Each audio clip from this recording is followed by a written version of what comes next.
Kasi ang Senate din is on trial. On trial din sila. Tinitingnan sa sa tao how they are going to, how the Senate is going to assert its authority. Kung pagpunta nila, theoretically, mag-stonewall din sila, hindi sa sasagot sa matanong ng executive privilege, then it's now a judgment call on the part of the Senate kung hayaan ba nila yan. Kung tatanggap-tanggapin ng mga tao, baka sabihin ng mga tao at tama mo lang yan. Ang tao naman ay mulat. Ang tao ay aware kung ano yung mga pangyayari. Talagang nahihirapan ngayon si Senator Amy Marcos. Hindi basta-basta din yung role niya ngayon kasi on trial din siya ngayon.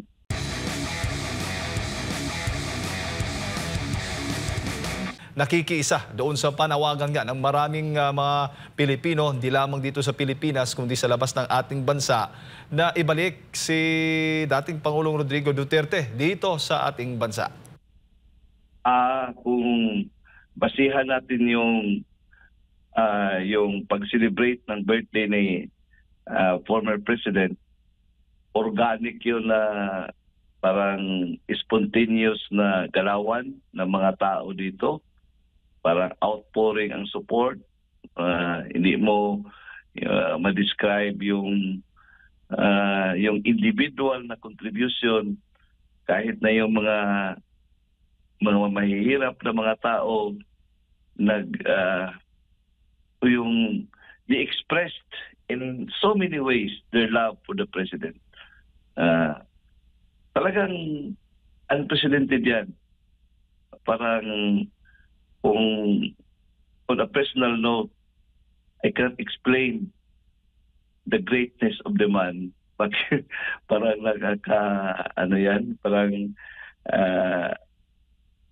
parang we can't help but feel envious about the greatness of the man.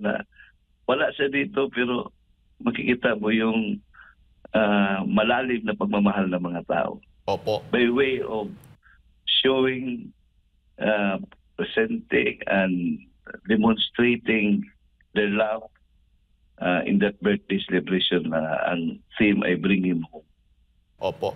Isa nga sa mga issue ngayon o tanong ng ating mga kababayan, kung sakali mang papayagan na mabigyan po siya ng interim release ng ICC, ano ho ba yung magiging ano gagawin ng Pilipinas o ng gobyerno po natin dito? Pero sinasabi po ng palasyo mismo, hindi daw makikipag-cooperate ang Philippine government kung sakaling ang papayagan yung interim release ng dating Pangulo dahil wala raw itong jurisdiction sa Pilipinas. Ano ho bang masasabi po ninyo dito? Sir Jade, yung tanong na yan ay speculative ba niya, no? Kung mangyayari yan kasi hindi ko man alam yung mga legal strategy ng kanyang legal team. Kung yung interim release ay isang option ba na ginagawa nila. But in any event, kung mangyari yan, kasi ang premise mo ay kung mangyari yan, parang inconsistent at saka katawa-tawa na itinaturn over mo kasi may jurisdiction. Ngayon, kung ipabalik, walang jurisdiction. So, that is the height of inconsistency. Paano yan? Mahirapan kung mangyari yan. Kaya kung mangyari yan, I don't know how the government can explain that to the people. Opo. Kasi nga, sinasabi po ng tagapagsalita ng ICC na para kailangan lang na i-accept ng Philippine government yung mga guidelines o yung mga conditions na inalalaan po ng ICC, dapat tanggapin lang ng Philippine government. Pero yun nga, ay may ganito pong pahayag ang palasyo sa pamamagitan po ni PCO Yusek Castro, kaugnay nga po dyan sa interim release. Siguro yung mangyayari yan, hindi basta-basta yan na usapin.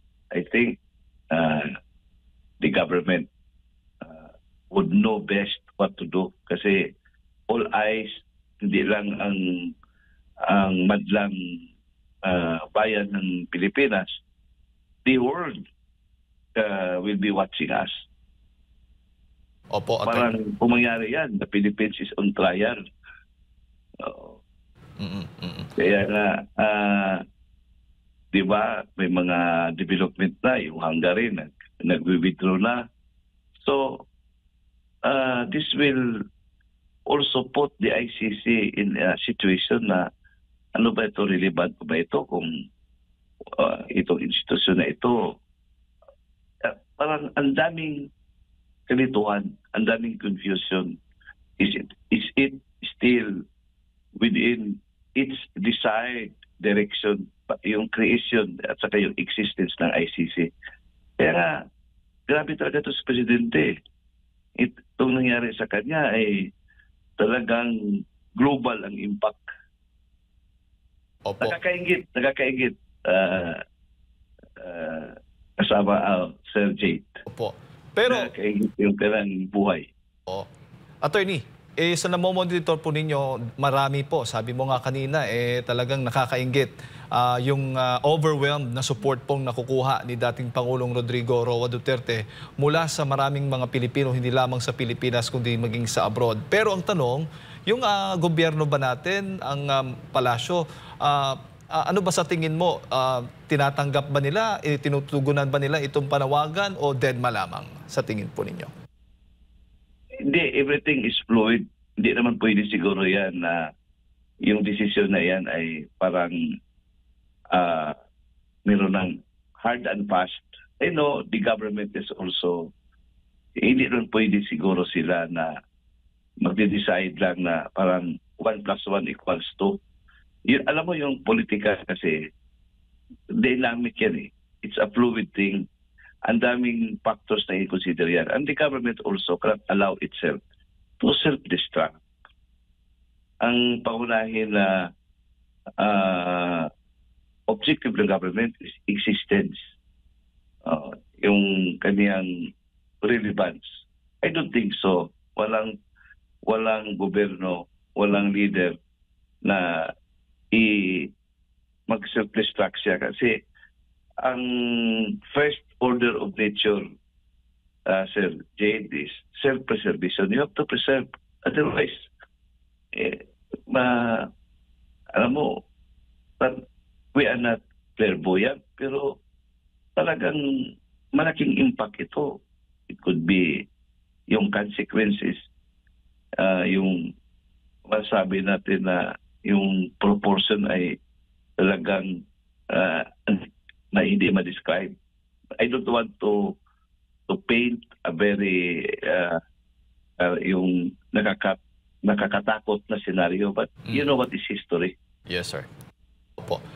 Nabanggit po niyo self-preservation. Yung ginawa ho ba ng mga executive department officials na inimbitahan po sa pagdinig ng, sa investigasyon po ng Senado tungkol nga dito sa pagkakaaresto kay dating Pangulong Rodrigo Roa Duterte, yun po yung masasabi po ninyo, self-preservation? Yun, isang indication yan. Diba? We tried to test the waters. Sa umpisa ay talagang ayaw nila. Pero nakita nila yung siguro adverse effect ng kanilang posisyon at saka nakita din nila yung assertiveness ng Senate in its constitutionally conferred power to conduct inquiry in aid of legislation. Kasi yung power na yan ay co-extensive ng power to legislate. Ayaw ng parang ayaw ng Senado na magiging inutil sila. Nakita nila how assertive the Senate is. So parang merong flexibility. Kaya nga, itong the art of yung politics, Sir Jade, hindi ito engineering na 1 + 1 = 2, as I said. Kung ano ito it's dynamic, it's fluid. Kung ano yung pwedeng sabihin mo ngayon ay kabaliktaran ang gagawin mo sa sunod. Kasi this is an art of unthinkable. Tingnan mo yung mga palisiya natin, di ba? Sa umpisa, how the policy of the present administration has changed. Yung 180 degrees. Yung ganun ba na mga pangyayari?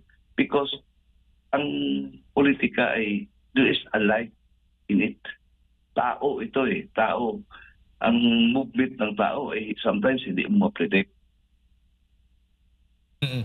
Pero mapipwersa ho ba, mapipilit ho ba ng Senado na maimbitahan yung pong mga resource person nga doon sa investigasyon kaugnay nga dito sa sa pag-aresto kay dating Pangulong Duterte, attorney? Yun naman, settled jurisprudence na yan, Senate versus Ermita, na hindi po pwede na i-castrate yung power ng Senate or the House of Representatives to conduct inquiry by way of refusing to participate kasi walang clearance ng Chief Executive. Settled na yan sa Senate versus Ermita. The only limitation dyan, yung proper invocation ng executive privilege. Pero yung executive privilege ay hindi yan preemptive. The question has to be asked first whether it is executive privilege. Hindi pwede na, hindi na kami mag-attend dyan kasi executive privilege yan. So nakita mo ngayon, parang kaya nga, nag-change yung posisyon ng palasyo. Tingnan natin ngayong April 10 na hearing. Opo. Pero hindi naman po pwedeng i-contempt yung mga resource person pag hindi sila dumalo po, attorney, kahit doon sa executive privilege, dapat din silang pumunta, hindi ho ba? Yun nga, ang Senado, judgment call ito, Sir Jade, ng Senado. Kasi ang Senate din is on trial. On trial din sila. Tinitingnan sila sa tao how they are going to how the Senate is going to assert its authority. Kasi, kunwari, kaya ito speculative din ito, hindi pa nangyari ito. Assuming na, okay, dadalo kami, kaya nga wala nang subpena kasi para hindi kaya parang mayroong show of respect, so no need of a subpena, pupunta na kami. But kung pagpunta nila, theoretically, mag-stonewall din sila, hindi siya sasagot sa matanong ng executive privilege.